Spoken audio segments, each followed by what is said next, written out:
ने मुझे आमंत्रित किया, उनके लिए उनको बहुत बहुत धन्यवाद। जो अवार्ड अभी जिनको मिले उनको भी बहुत बहुत मुबारकबाद देना चाहता हूं और आशा करता हूं कि वो इसी तरह से और अवार्ड लेंगे और एम्प्लॉयमेंट राजस्थान में जनरेट करेंगे, ऐसी मैं उनसे अपेक्षा करता हूं। पर हम राजनीति में, मैं और बिरला साहब, हमारी भूमिका अलग है।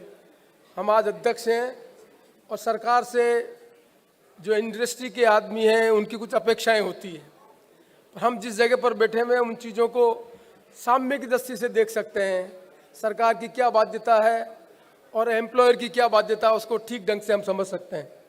मैं समझता हूं कि राजस्थान में जो आने वाला भविष्य का परिदृश्य है उसके बारे में आज हमको ज़्यादा चिंता करने की आवश्यकता है। हमने जो कुछ भी इंडस्ट्री में अचीवमेंट किया है उससे ज़्यादा ये अपेक्षा करने की आवश्यकता है कि आने वाले ज़माने में जो सबसे बड़ी इंडस्ट्री जिसकी संभावनाएं ज़्यादा है वो मेटल की इंडस्ट्री है।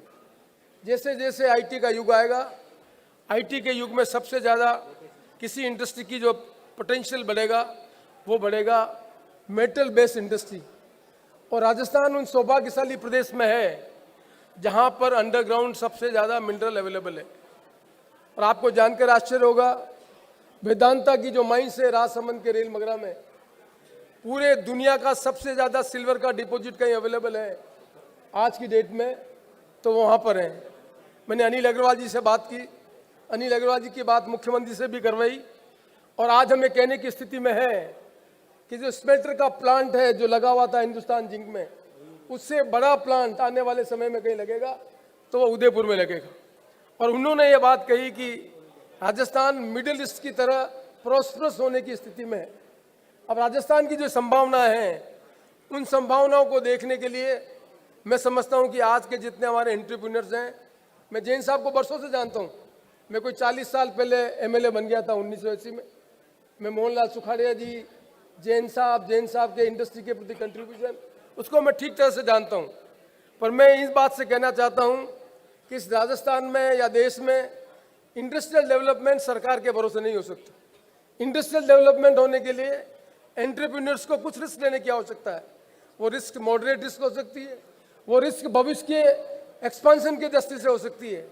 आज हम ये कल्पना करें, जैसा अभी कहा जैन साहब ने, वन नेशन वन टैरिफ, कहना सरल है पर वन नेशन वन टैरिफ की कल्पना करना अभी हम वन टैक्स के संबंध में भी नहीं कर पाए।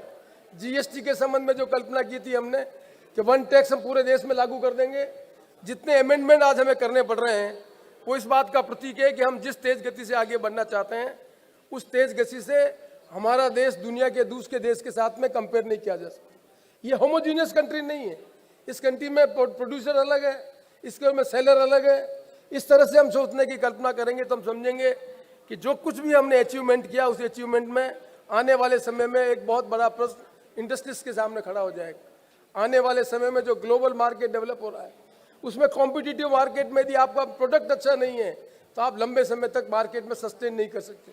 तो स्टैंडर्डाइज करने के लिए आपका प्रोडक्ट ठीक ढंग का हो, ग्लोबल मार्केट में उसकी पर्च की कैपेसिटी हो, वो स्टैंडर्डाइज करने के लिए आज आप सबको सरकार की संभावनाओं से अलग हटकर अपने प्रोडक्ट को आगे बढ़ाने के लिए जो ग्लोबल टेक्नोलॉजी अवेलेबल है उसको आपको अडॉप्ट करना पड़ेगा। इसलिए मैं आशा करता हूं कि जो इंडस्ट्रियलिस्ट जिन्होंने आज अवार्ड लिया है वो बदलते हुए इनोवेटिव जितनी भी चीज़ें हैं उनको ध्यान में रखकर ग्लोबल मार्केट में कैसे सस्टेन कर सकें। और आज जिनको हमने अवार्ड दिया है क्या वो अगले 20-25 साल तक उसी अवार्ड उसी मैन्युफैक्चर सेक्टर में ले सकेंगे, ऐसी मैं उनसे अपेक्षा करता हूँ। मैं लंबा भाषण नहीं देना चाहता कि बहुत लंबा समय हो गया है, लेकिन मैं एक बात और आपका ध्यान आकर्षित करना चाहता हूँ। राजस्थान जैसे प्रदेश में जहाँ पानी कम है, जहाँ लैंड अवेलेबल है, वहाँ हमें नए सिरे से जोतना पड़ेगा कि लैंड का यूटिलाइजेशन हम कैसे कर सकें। आज इंडस्ट्रीज को सबसे बड़ी समस्या हो गई, लैंड के जितने भी लास्ट नए अमेंडमेंट हुए हैं उसमें कोई भी इंडस्ट्रीज अपनी ज़मीन खरीद कर इंडस्ट्री लगाना चाहता है तो उसकी बहुत बड़ी कैपिटल उसमें खर्च हो जाएगी कि ज़मीन को लेने के लिए। पर राजस्थान एक वो प्रदेश है जिस प्रदेश के पास ज़मीन ज़्यादा उपलब्ध है। सरकारें यदि नए सिरे से इस बात को समझें कि हम लीज पर ज़मीन दें और लीज पर ज़मीन देने के बाद अगले 5-4 साल में उस इंडस्ट्री का जो प्रोडक्ट हो उसकी बैलेंस शीट के आधार पर टैक्सेशन लगाएं तो मैं समझता हूं कि इंडस्ट्रीज भी आगे बढ़ेगा और टैक्स के माध्यम से स्टेट को भी रेवेन्यू बढ़ेगा।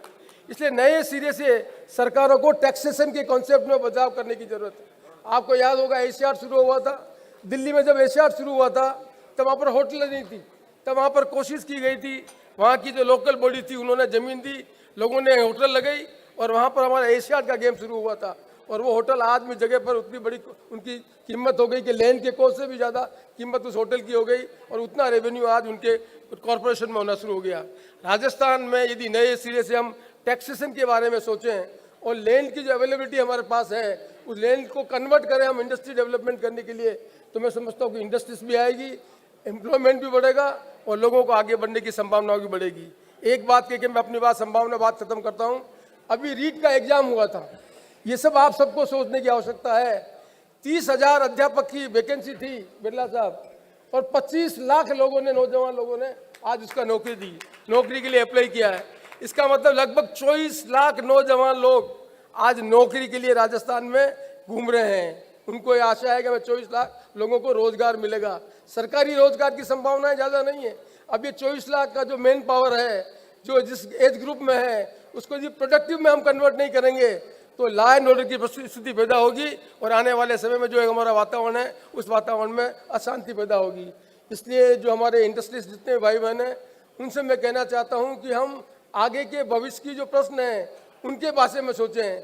अब नए ज़माने में आर्टिफिशियल इंटेलिजेंस आ रही है, आर्टिफिशियल इंटेलिजेंस की इंडस्ट्री आएगी तो उतनी आपकी मैन पावर कम पड़ेगी। तो जितनी मैन पावर कम पड़ेगी, यदि वो इंडस्ट्रीज ने अपना टेक्नोलॉजी के आधार पर आर्टिफिशियल इंटेलिजेंस को जगह नहीं दी तो न तो इंडस्ट्री उसकी ग्रो करेगी न एम्प्लॉयमेंट की संभावना बढ़ेगी।